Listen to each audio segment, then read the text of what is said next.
नमस्कार, आप देख रहे हैं नेक्स्ट 9 न्यूज़ पॉलिटिकल बाइट। मैं हूं आपके साथ दीपक गुप्ता। राजस्थान की राजनीति में 2020 में मचे सियासी घमासान का एक और अध्याय खत्म हो गया है। तत्कालीन मुख्यमंत्री अशोक गहलोत द्वारा सचिन पायलट और अन्य लोगों पर लगाए गए सरकार गिराने और विधायकों की खरीद फरोख्त के आरोप पूरी तरह फर्जी साबित हुए। राजस्थान हाईकोर्ट ने स्पेशल ऑपरेशन ग्रुप और एंटी करप्शन ब्यूरो की जांच के आधार पर सचिन पायलट, भरत मलानी और अशोक सिंह को क्लीन चिट दी है।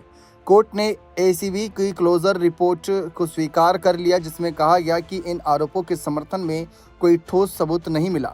दरअसल 2020 में राजस्थान की गहलोत सरकार ने दावा किया था कि सचिन पायलट ने बीजेपी के साथ मिलकर उनकी सरकार को अस्थिर करने की साजिश रची। आरोप था कि पायलट और उनके सहयोगी विधायकों को पैसों का लालच देकर खरीदने की कोशिश कर रहे थे।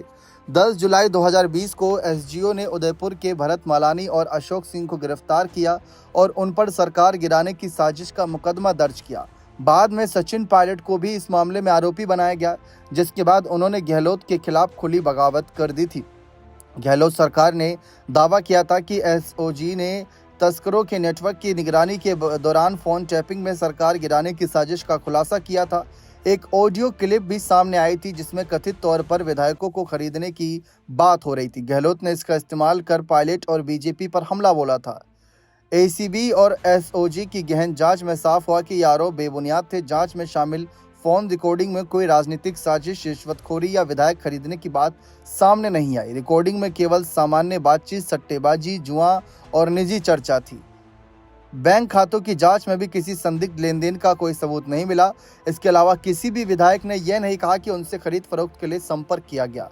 एसीबी ने अपनी अंतिम रिपोर्ट में कहा कि निर्दलीय विधायक रमीला खड़िया को पैसे देकर खरीदने की बात भी पूरी तरह गलत थी। 8 अगस्त 2020 को एसओजी ने कहा कि यह मामला उनके अधिकार क्षेत्र में नहीं आता और आरोपियों को छोड़ दिया, लेकिन अगले ही दिन तत्कालीन मंत्री महेश जोशी ने उसी मामले को भ्रष्टाचार का मुकदमा बनाकर फिर से दर्ज करवाया। राजस्थान हाईकोर्ट ने एसीबी की क्लोजर रिपोर्ट को मंजूरी दे दी और सभी आरोपियों को बरी कर दिया।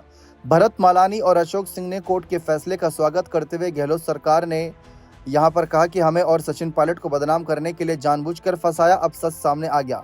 वहीं सचिन पायलट ने भी कहा कि मैंने अभी कोर्ट के फैसले की पूरी तरह जानकारी नहीं देखी, लेकिन अगर ये आरोप गलत साबित हुए हैं तो यह सही फैसला है। सच्चाई की हमेशा जीत होती है। वहीं दूसरी ओर अशोक गहलोत और उनके समर्थकों की ओर से अभी तक कोई आधिकारिक बयान सामने नहीं आया है। बने रहें चैनल के साथ। बहुत बहुत शुक्रिया।